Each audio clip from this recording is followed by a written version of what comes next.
Benvenuti to Palo Santo. Welcome back to Charitza Persis, where we talk about life as it actually is. Zenfully chaotic and very much a work in progress. I'm Anais. And I'm Mercedes. And today, we're joined by a third person. It's a really good friend of ours, Anna. And I'm going to introduce her, and then we're going to have a third person. Also, I just want to add, she's also the genius she's also the genius in our Instagram. The reason why our Instagram exists. Behind our Instagram. That's the true. word. She's our little marketing genius. Exactly. All right, so today's guest is someone I'm genuinely so excited to have on. Partially because she's one of my closest friends, and partially because I know this conversation is going to be so good. She works in marketing, which honestly makes complete sense when you meet her, because she has more ideas before 9 a.m. than most people have in a month. And more importantly, she actually does something with them. The energy, the follow-through, the vision, it's all there. But here's what makes Anna truly Anna. She is one of the calmest people I know, and also one of the funniest. She will say something that has you dying on the floor, and in the next moment she's quoting her therapist with something so emotionally precise you want to write it down. She is up for anything, ride or die for her people, and just genuinely one of those rare humans who makes you feel both seen and grounded. So happy to have you here. Welcome to the podcast, Anna. Thank you. I'm very honored to be your first official guest. Yay! And also, I feel you made me sound really good in that introduction. I don't know if I can live up to that. You already do. But I'm very excited. Good. I'm glad. So happy to have you on. And with that, let's go into the pocket magic. Pocket magic. Which has something to do with today's topic, I assume, but it's Anna that's bringing it. So. Yes, I brought pocket magic, and I brought an exercise from my therapist because apparently that's what I do. Yes, right on theme. No, it's really good. It's really good. So it's a grounding exercise, and you might think I'm very calm, but I'm not always very calm. And it's something you can do anywhere.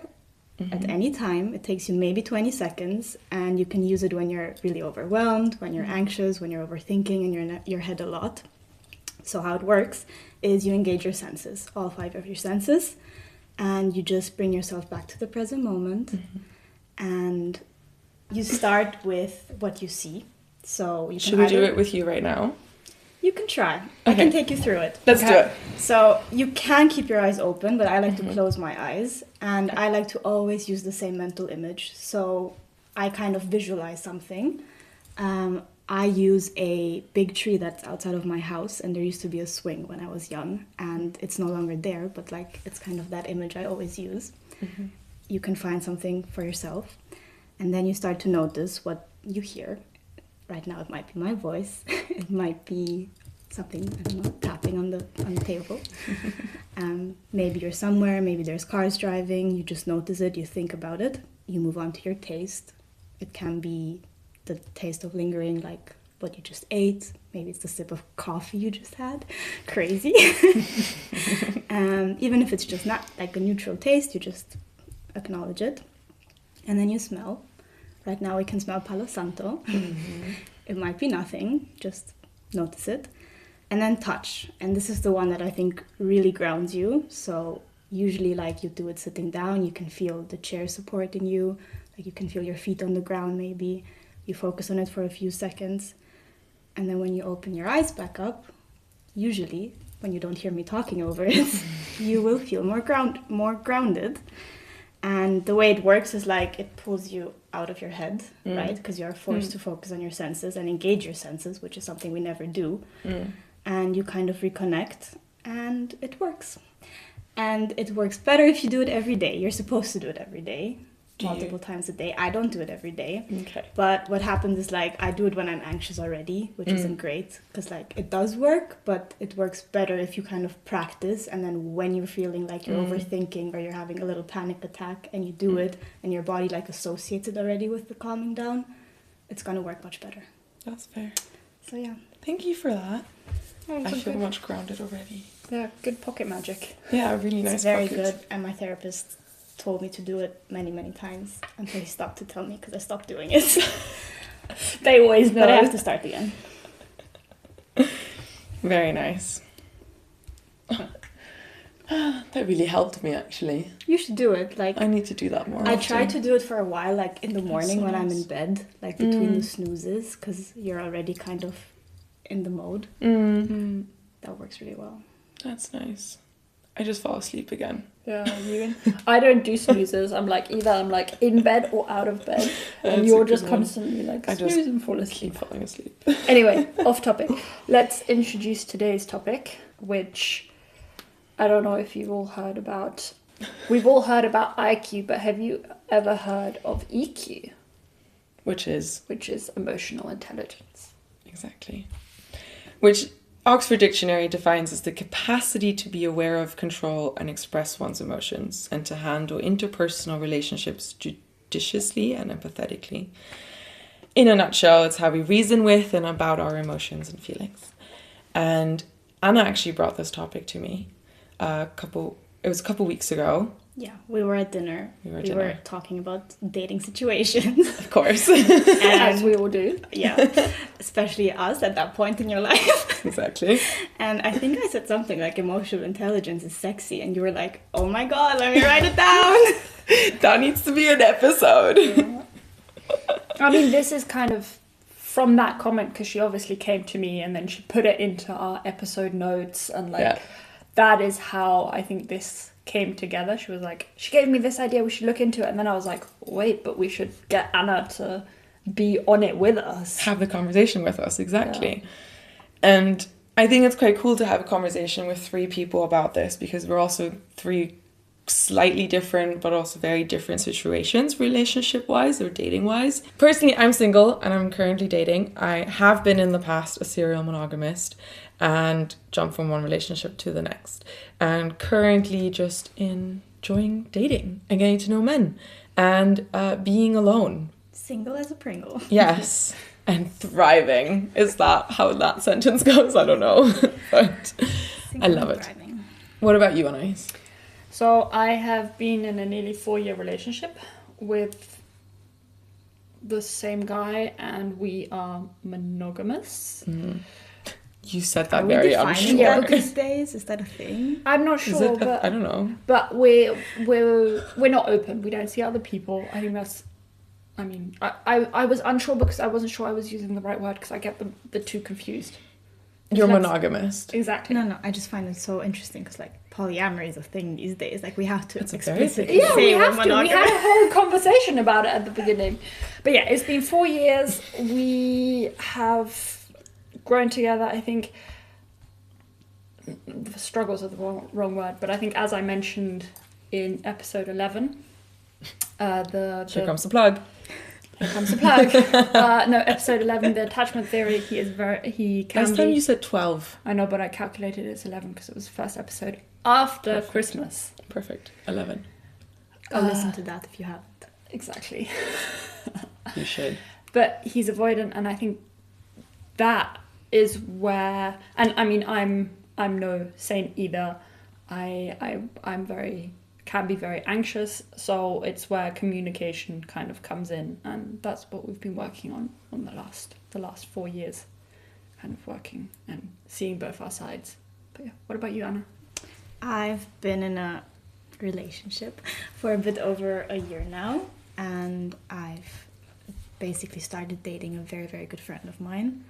And From friends to lovers. yeah, that's really how it went, and I'm so glad I didn't meet him on an app.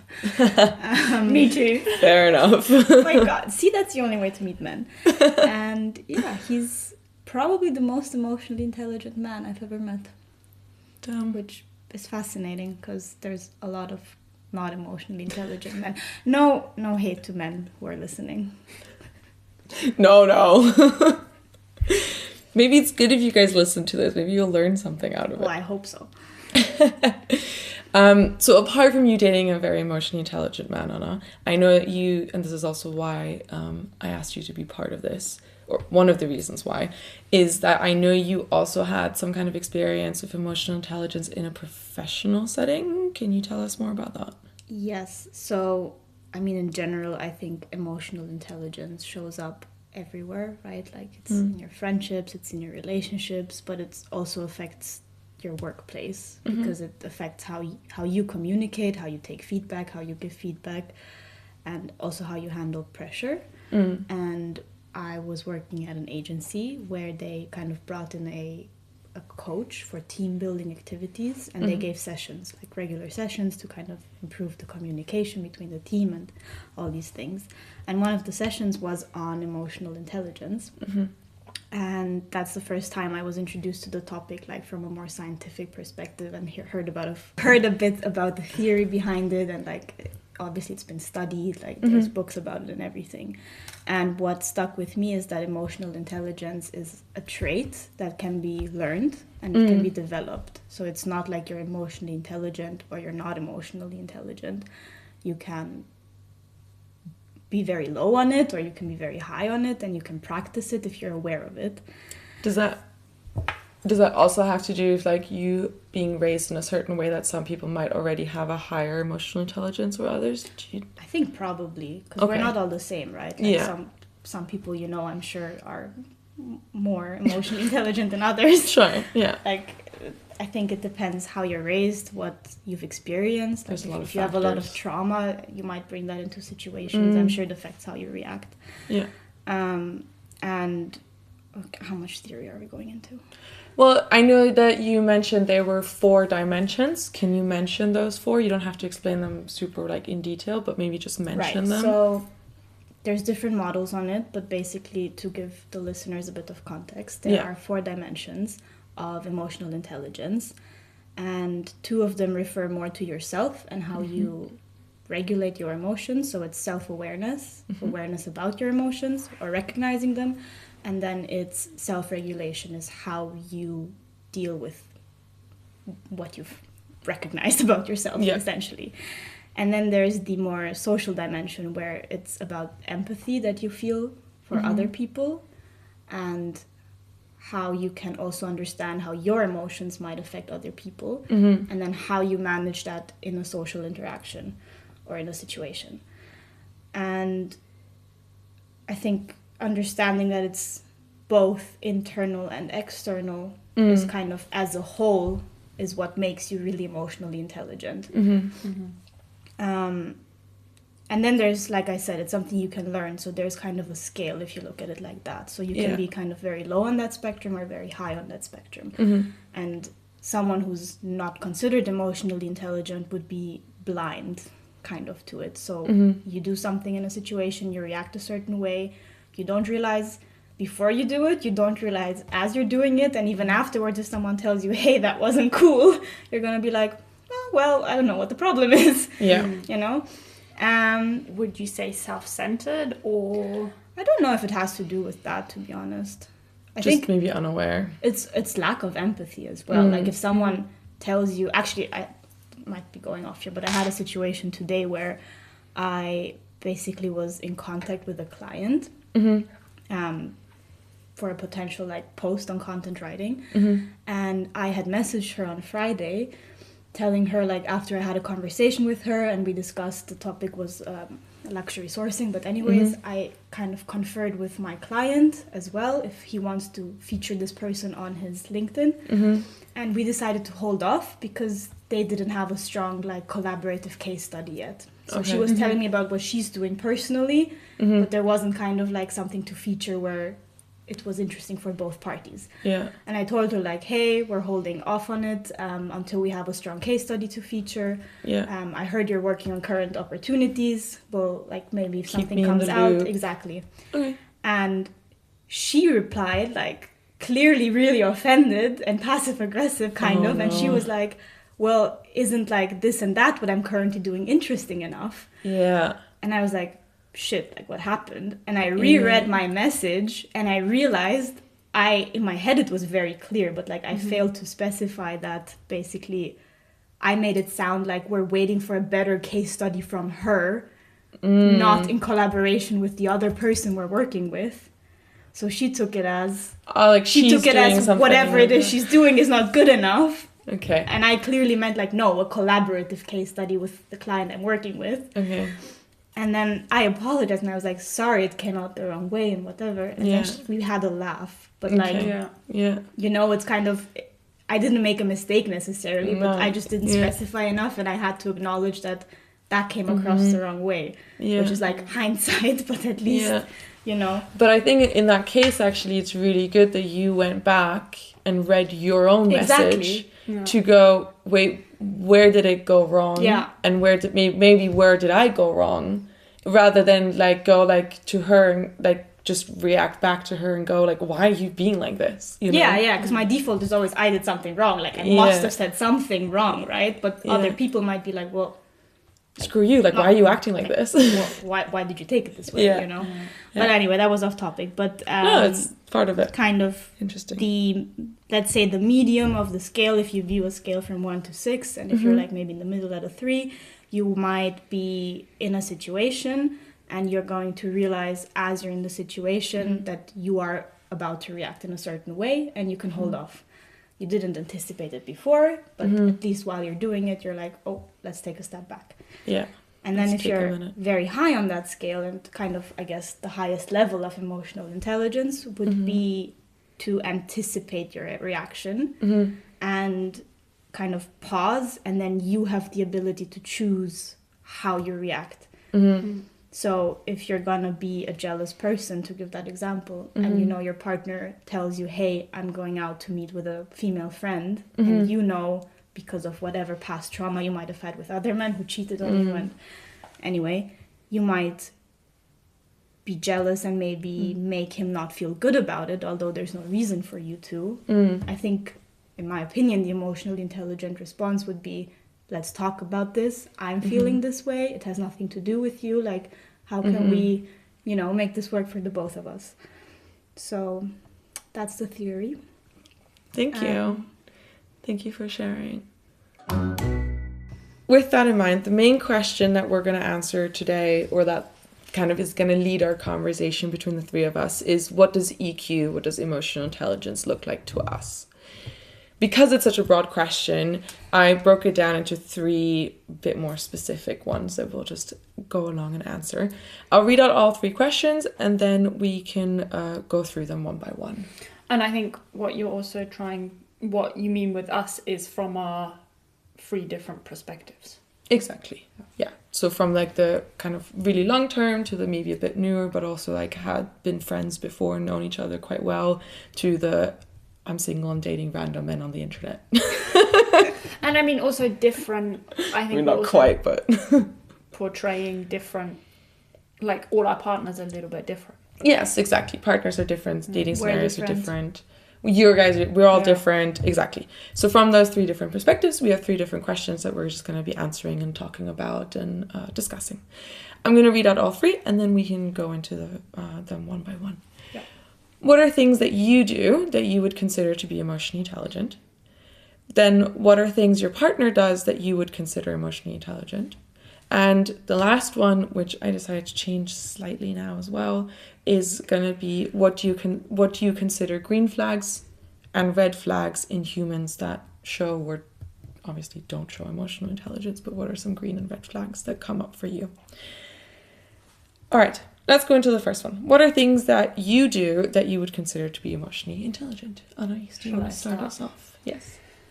Okay. I mean, I think I can see it as my relationship has progressed. I think I've become a lot more comfortable with the idea of, this is going to sound terrible for me, but comfortable with the idea of letting him kind of accepting his needs. So at the beginning of our relationship, I was always like, he works all week long, I work all week long. But when we first started dating, I was also working weekends.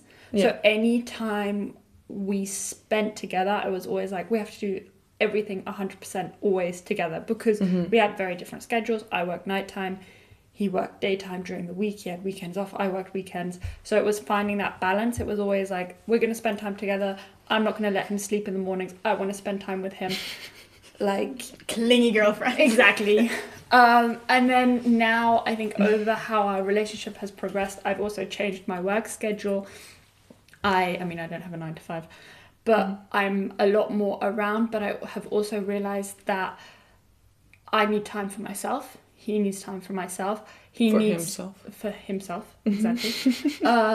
He on the weekends he needs to sleep in, and I'm gonna let him do that. I'm gonna occupy myself in the mornings, let him do his stuff, try and be quiet in the mornings. Not always easy because of the cat and can't close the bedroom door or she complains. So it's always a bit of a point of tension in our relationship because he's like, you never let me sleep, and I'm like, I got up and let you, like, I didn't bother you all day long, like all morning long, I let you sleep.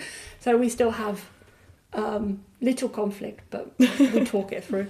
But I think another thing that I've really kind of accepted in the last 6 months is him coming to me and saying, I need time on the weekends to do some gaming with my boys. And I used to be like, no way, the weekends are mine. There's no way I'm doing this. You're like further than me here. I would not accept that. But it's also, I see it now as I have time, and you guys, your relationship is long distance, so it's probably also Easier for him to game without you around, no? He doesn't game, which I love. Fair enough. I mean, problem solved. But yeah, the dynamic is different because when we spend time, like we we make it a point that it's quality time. Yeah. I don't know what it's like to be give living each other the and space to yeah. do your own thing. But I think it's important. And Yeah, living I've together now, and- in the last 6 months, you know, he comes to me, he's like, every weekend, he's like, I want some time to game with my boys. Is it better on Saturday or Sunday? Can I, for example, there might be a barbecue, like the other weekend there was a big barbecue event in Paris. And he's like, I really want to go to this. I'm going to go on Saturday, and then on Sunday we can spend, you know, we really communicate and we talk about how our communal life is going to look so Yeah. that neither of us will get upset in terms of not spending enough time, not having quality time. It sounds so healthy. Oh, thank you.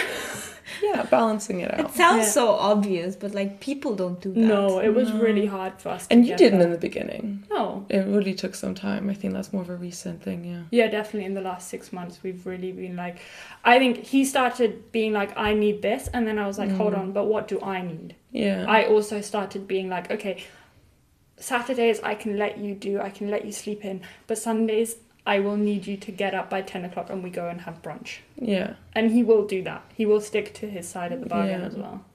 Compromise. That's important. Yeah. Exactly. Sometimes that's all it takes. But what about you Compromise. girls?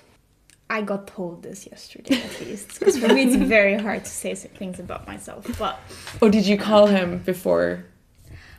we discussed the topic in general. Yeah. And little sidetrack, but like he's an engineer and it's so fascinating how people with like different backgrounds view topics like this. Because he sees it in terms of like, well, input and output. Like literally. Like he's like, well, if I get a certain input being my behavior from me, Yeah. the output needs to logically match that. So like if He's so funny. it's like if I'm never making him feel like he needs to be jealous, he's like, even if I were jealous because I have previously, you know, my trust has been misused, but like there's no reason to be jealous with you, so I have basically no right to be jealous. And I'm like, well, that's great for you, but I don't think that's how it works for a lot of people. That is, I mean, it's a very logical. No, I That's think funny. it definitely affects, like being aware how like different people and cultures and That's emotional true. intelligence. I'm That's sure that's a true. whole like separate topic. That's true. But so what I was going to say, I think I'm good at communicating my needs and communicating when I am in a certain mood, or like if I have a lot going on or I'm stressed and I maybe don't have the energy to, like we call a lot because we're not in the same city, and sometimes like I'll call but I won't be as present as I would like to be because I just kind of want to do nothing and like watch a stupid Netflix show instead and not talk and not think about how to talk. It's really hard. That's great. Not Yeah. want to think about how to talk. You know, like when your brain is just like you want it to rot and Yeah. not function. And I will at least, like, I'll catch myself in the act and I'll be like, well, Yeah. I'm not really present right now. Like, I'm sorry, I've got a lot going on. I'm tired. Mm-hmm. And I think me communicating that never has him feeling like I'm neglecting him or like I'm pissed at him or anything. Or ignoring him. Exactly, because he will know it has nothing to do with him because I clearly said why I'm feeling the way I'm feeling. And I think being able to detach from it and look at it of like it's an objective thing, like, okay, she's stressed, is really important. Yeah. Especially in long distance, I think. I think that was always something that was a big struggle in my past relationships as well. And I think it's important to, like, especially in long distance and stuff, I think it's important to not just go, like, what did you do today? And, like, write down this list of, like, I did this and this and this and this and, like, I did it at this time with this person or whatever. More about, like, well, how did you feel today? Like, what got you excited today? What made you sad today? Like, what moved you as a human being? Because I think you get so much more out of a conversation if you talk like that, right? Yeah, and you know where your partner's at as well. Yeah, and you can relate much more. You kind of know where they're at, especially if you're not living together, and especially if you're not in the same city. And like really, relate to them on an like ask them about their day on an emotional level, not on a kind of physical shopping list. What did you do? Like superficial level. Yeah, absolutely. Yeah. What do? I don't know. I think I do. I mean, I would like to consider myself very emotionally intelligent, and I think I do quite a few things, I think, that are emotionally intelligent. I think I'm very good at communicating, which maybe makes me emotionally intelligent. And I think I'm very good at putting into words what I'm feeling. So if I feel like, oh, this situation is maybe like a bit strange or maybe there's something off, I will go to that person. I'll go, look, this is how I see the situation. This is what's going on for me. How do you see it? Can we come onto the same page? And I've done that in many different situations. And I think that me being willing to talk things out is quite emotionally intelligent, I think. For sure. When you look at like theories and graphs of like, this is what the scale looks like, you think, well, it's unachievable to always be there, but it's not about that. Like, it can be different areas of your life where you do better and where you do worse. Yeah, exactly. And also there might be triggering and you'll have moments where you'll slip back down and, you know, you can't see everyone's or the other person's perspective. You can only see yourself. But also having that time to reflect on that, okay, next time I can do it like this. But, you know, I'm very emotionally aware and I know how you're going to react, so I know how I can say it to you. Whereas the Bob on the street might be a bit more, I might find it a bit harder to relate and see a bit more protective because I don't know them. I think that's something I've really learned in the dating world now lately, when like you're texting people or like you meet someone new. I've been always an open book and I've always been the type of person who will just like go full on and like, this is all my emotional shit. Have a look. Let's trauma bond. Yes. Let me fix you. Put it out there. What's yours? Let me fix it. Savior Complex. That was episode number... recent. So very 15, recent. 16 maybe? Exactly. No, not 16. Maybe 15? I don't know. Anyway, Savior Complex episode. Don't be Bob the Builder. Exactly. Also an Anna title, actually. That genius also came from Anna. No, but like I've really learned to like kind of, maybe that's also maybe makes me more emotionally intelligent than like a couple years ago or even 6 months ago, where I'm reining it in a lot more. I'm kind of not like hiding away, but very kind of like, I'll give you a little bit and then I'll give you a little bit more and not opening the floodgates right away. And kind of making sure that the people that I'm closest with get all of me and the people that I'm not so close with get a little bit more and they have to deserve it. And then I, you know, depending on that. A little bit. Yeah, you have to deserve it a little bit. Are you talking about in terms of dating or in terms of... In terms of dating. Okay. In terms of dating. They have to deserve it. But I do think, like, even for me, the most I learned about myself and how, like, I spot emotional intelligence, in this case in men, is not from the relationships. It's from the, like, dating different people. The dating phases. And seeing how different people treat you, respond to you when they don't know you very well in the beginning. Like, I think everyone needs to just...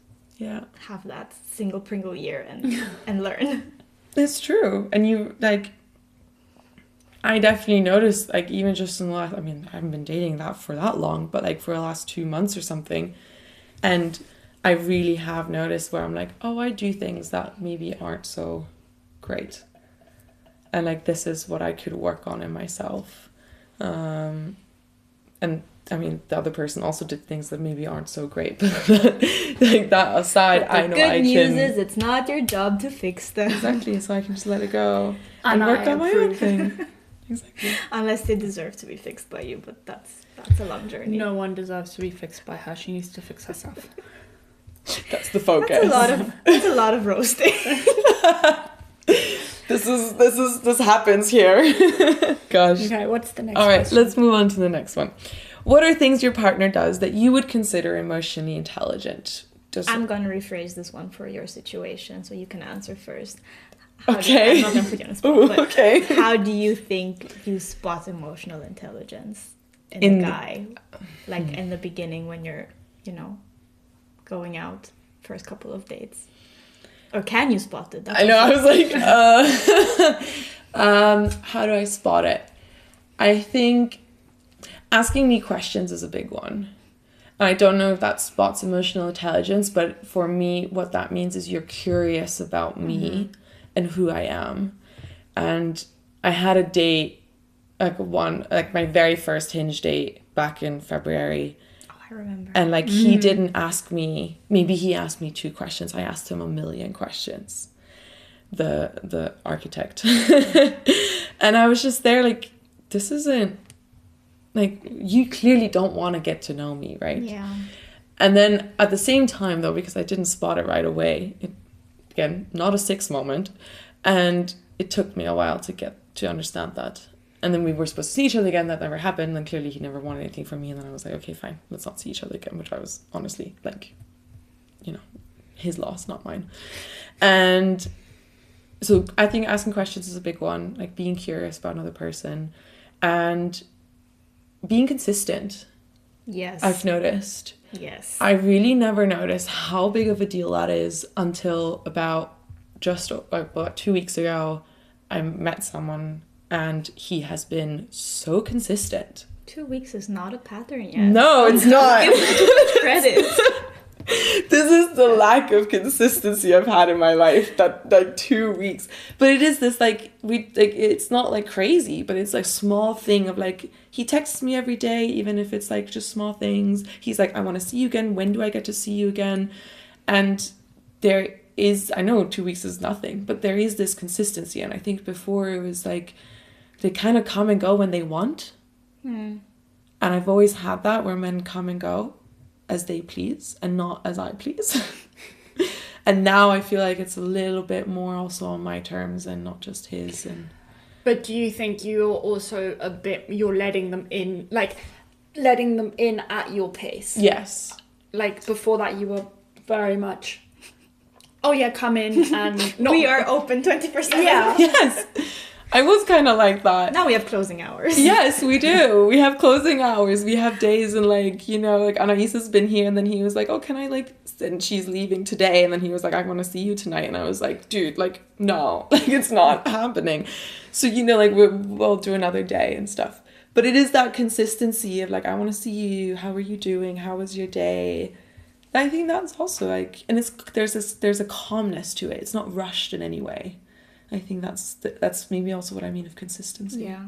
So asking questions, being consistent, and like a calmness to, I want to see you, but I'm not going to push you and like push to see you immediately.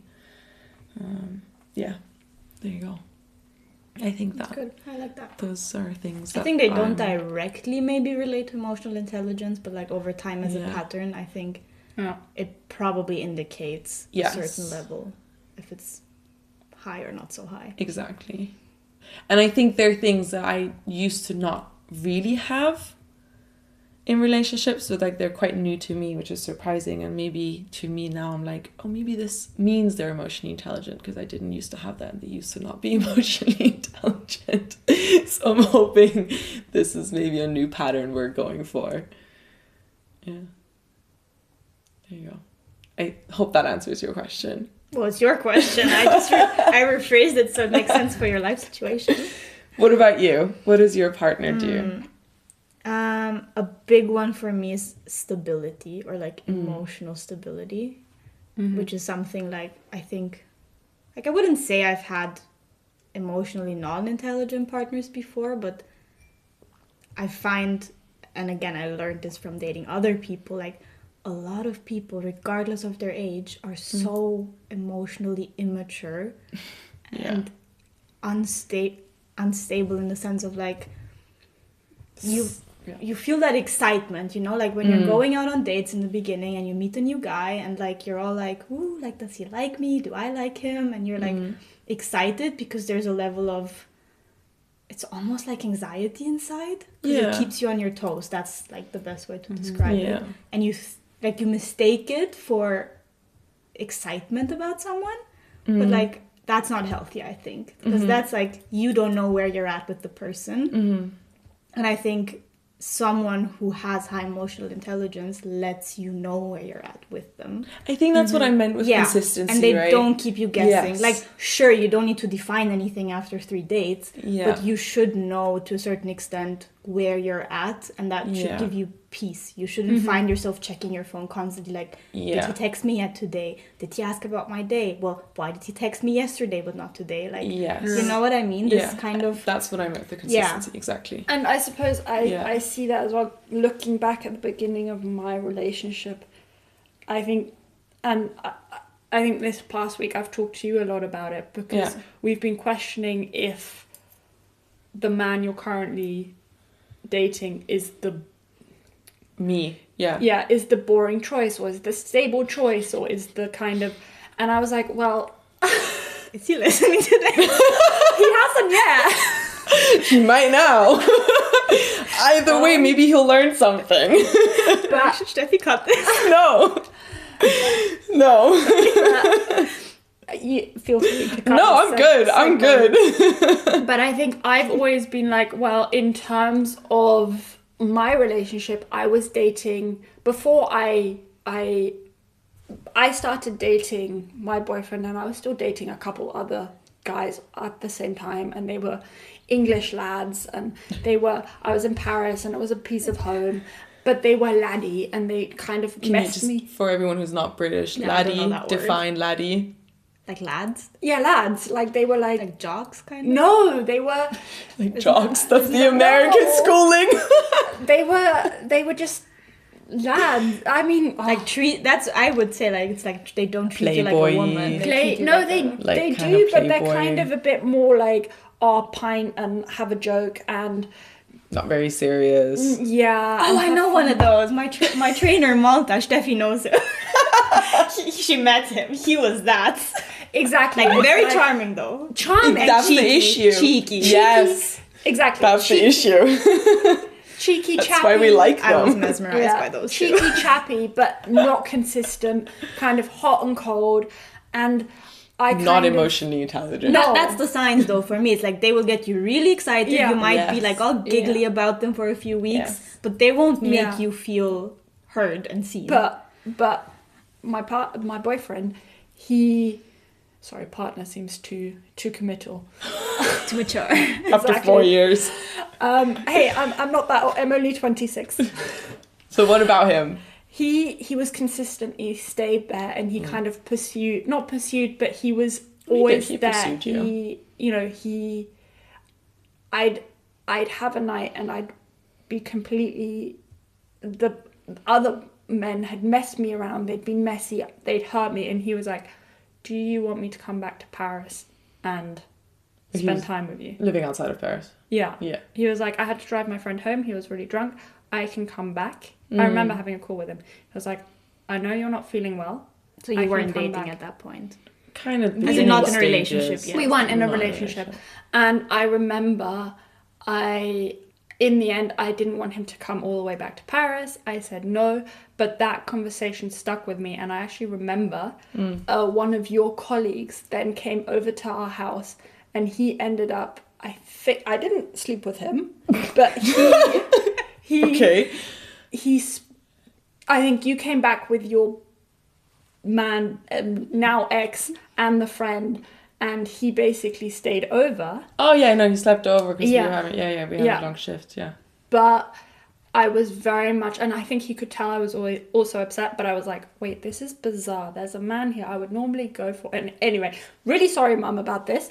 But a man I would normally go for, and in the past I would probably, but what he said to me, stuck with me so much that I kind of was like, this is odd. That's when I started feeling like there's something here. Oh. There's something That's that so cute, makes me though. kind of stop and be like, what, my regular pattern is kind of weird. And I remember that kind of Switch. the switch and the kind of that whole pattern that night happened where I had a kind of cheeky chappy that messed me around. I then talked to The guy you actually like. yeah, and then I kind of had another opportunity to mess around. I was like, wait, no, this doesn't Yeah. feel right. And your colleague really respected me in that as well. Yeah, I mean, you guys were friends and like, you know, it was. and I was like, I really appreciated that, and I think that is Yeah. the part when it started to change, and my Oh, there was an actual nice guy. And proof 4 years later, you're still with that choice. I know True. I still sometimes I'm Clearly like 4 that says years something. wow.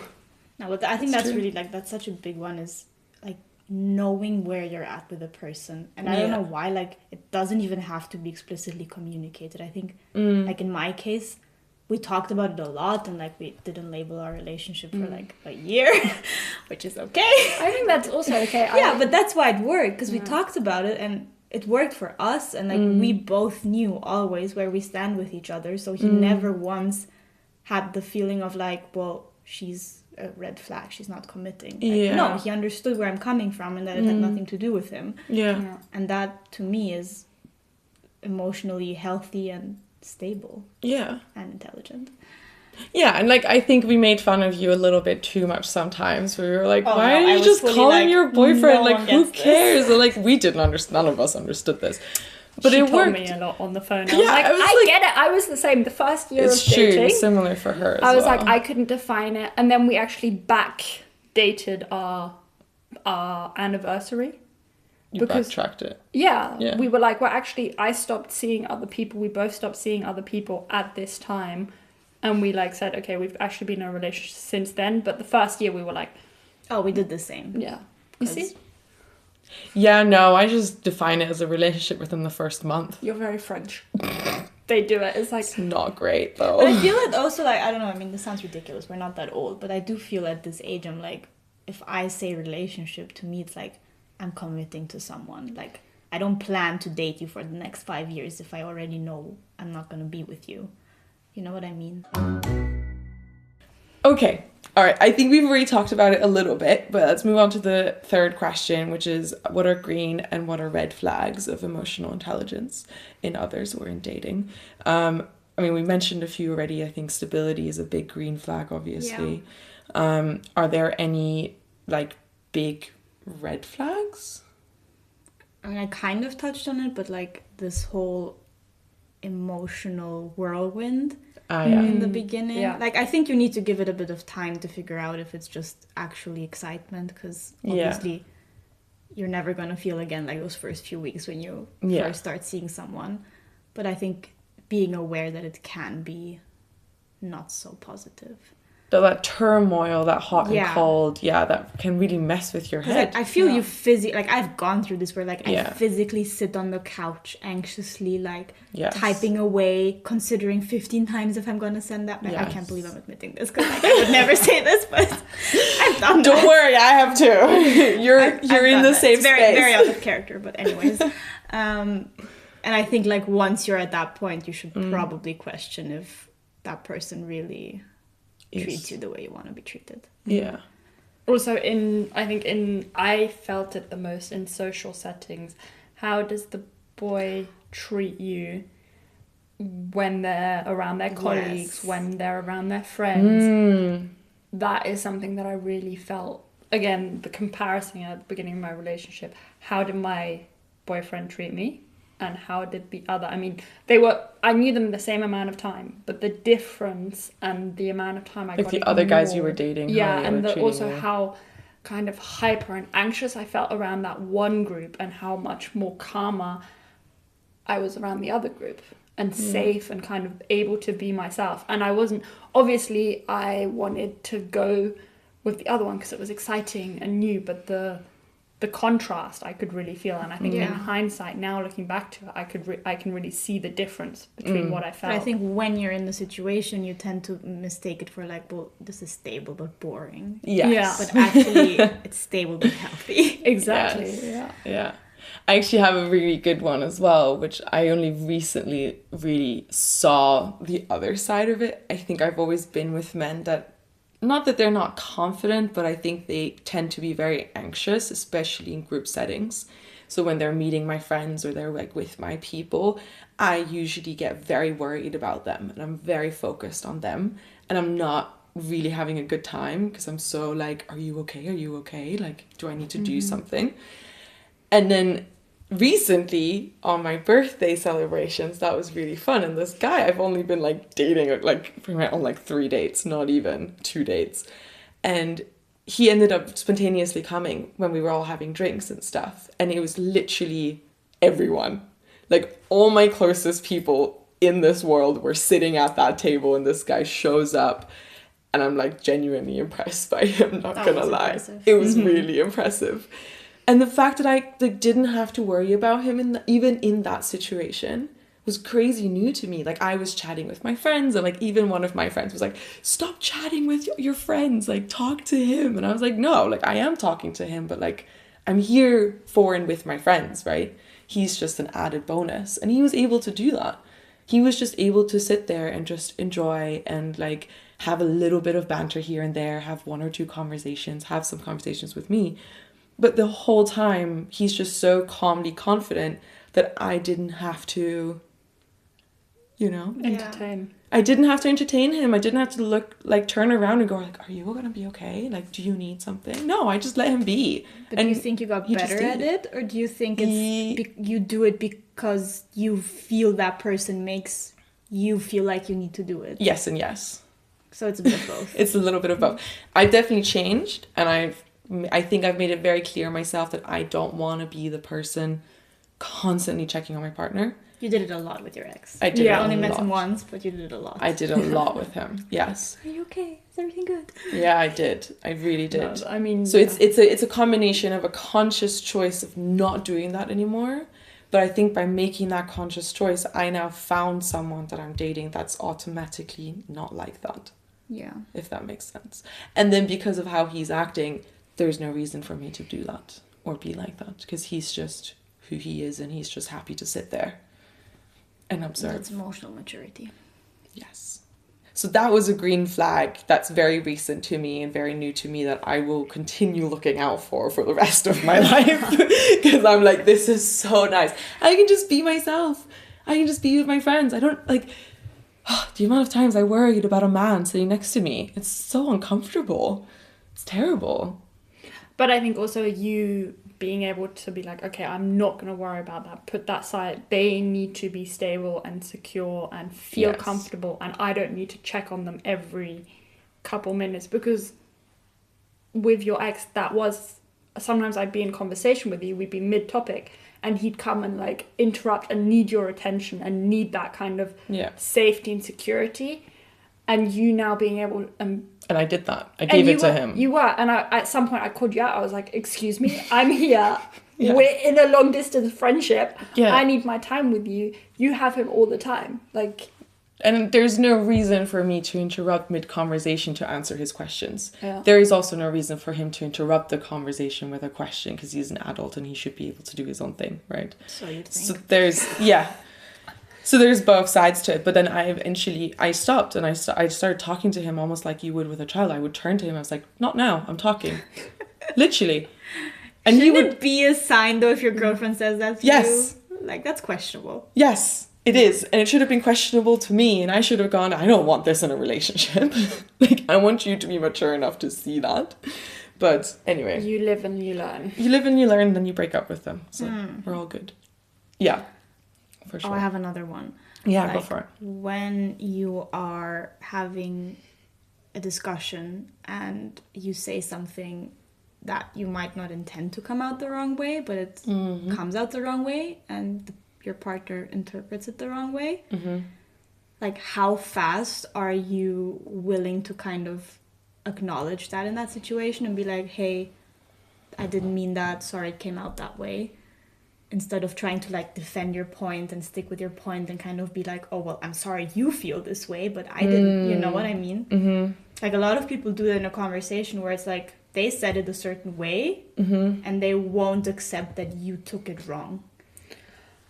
I actually have that like I've just gone through that where my boyfriend sent me a message, I interpreted it in a certain way, and I was really upset for a long day, and then we had a text conversation about it, and he was like, that's not what I meant. But you told him like, this is I'm how like, I took it. This is how I took it, and this is what happened, this is how I feel. And he was like, I'm sorry you felt that, but this is not what I meant.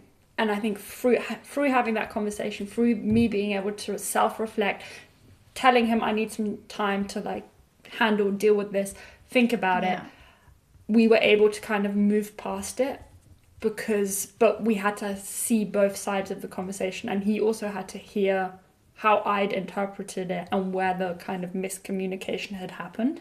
But the willingness to do that from both sides, I think, is the green flag of like, you can feel comfortable to tell him like, hey, I took it this way, maybe you didn't mean it, but it hurt me. And he can be like, well, that's not at all how I meant it, I didn't want to hurt you, instead of being, well, this is my point and I'm going to emphasize it again. I was definitely a little bit like that, and then I think I needed a night to sleep on it after I'd heard all his side. I was like, okay, actually I get his side of it now.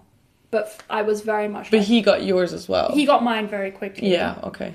But I was like, you hurt me, this really hurt me. But then I think I spent the night kind of mulling it over. Mm-hmm. I was like, okay, actually I see where he's coming from as well. Mm-hmm.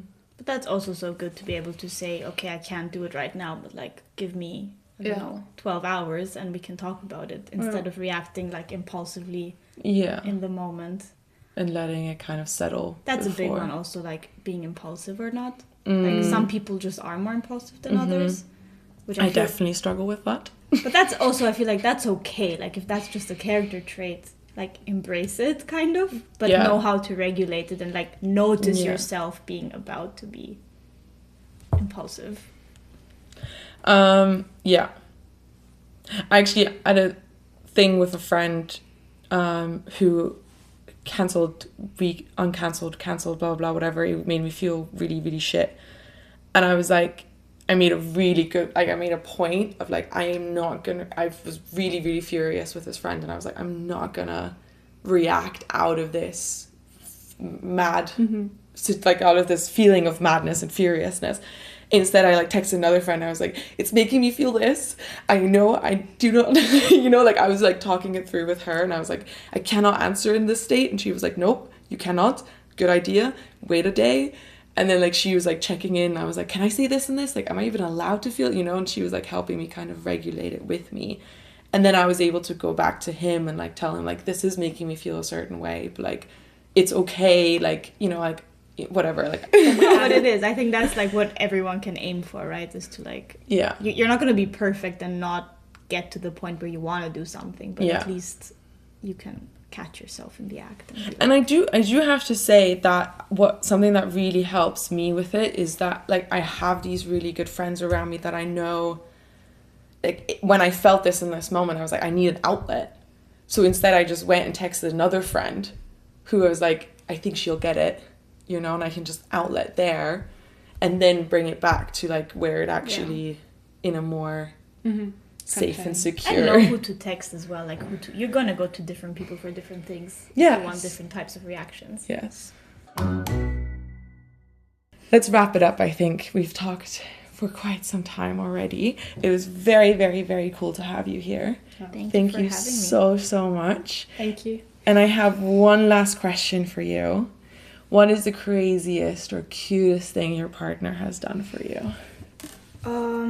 Does it have to be related to EQ, or can it be anything? Okay, I have a really good story then. Perfect. That's what I was hoping for. So this was the night that we went from being friends to not being friends, kind of, where we decided to meet. Mm-hmm. And I was on my period and I was feeling shit, and I was like, hey, I don't feel like going out or like drinking, kind of about to cancel. And he was like, well, no, it's okay, I can drink tea with you, I can come to your place. And because to give a bit of backstory, like, he's Mediterranean and, like, you know, he likes the drinks and going out, and that's just part of what you do in the evenings there and what we usually did. And I was like, well, okay, you can come, but, like, I've never seen you drink tea. And he came over. He brought tea. He brought it with him. He brought tea. Wow. Like, he brought... I don't know how he knew, because I love peppermint tea, but he also brought peppermint tea. Nice. And he came with a little bag with ingredients to make chocolate fondants. No way. We had this, like, talked about, like, what I like for desserts and stuff, and he knew I really like chocolate fondant. It's my favorite dessert. It's my weak spot. And I've never made it.